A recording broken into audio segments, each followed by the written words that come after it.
So Nikon is apparently ending their development of DSLR cameras, and they are instead going to be focusing on mirrorless cameras. So the difference is basically the DSLRs have an optical viewfinder, so that's this thing right over here, whereas mirrorless cameras just have an electronic one. Now, in the past, this used to be worse because when mirrorless cameras first started coming out, the processing was just not quite up to par as good as it is these days, you know. So the electronic viewfinder would sort of lag behind a little bit, whereas, you know, optical is, you know, it's optical. And they also, you know, didn't have as big of a selection of lenses at the time, obviously, because they were a newer thing coming out.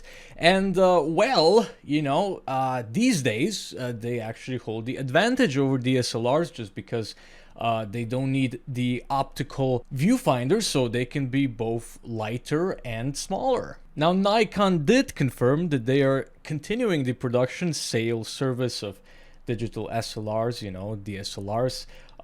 But, you know, apparently they're ending development, and their biggest competitor, Canon, you know, everybody knows Canon cameras. They are apparently also winding down their DSLR development as well, you know, at least in the lower end. Now, this is pretty expected, I guess. I mean, I'm not personally a crazy, you know, camera guy. I've had this Panasonic Lumix camera a very long time. I never really used the optical viewfinder. I always used just the little electronic screen, but, you know, then again, I mostly did video stuff and took pictures sort of more rarely. But, you know, this is just the industry adapting, you know, to the new technologies coming out, as well as, you know, to these things, because phones are just good enough for most people at this point, you know. And I don't know, I would personally rather have just an electronic viewfinder, or even no viewfinder, just have the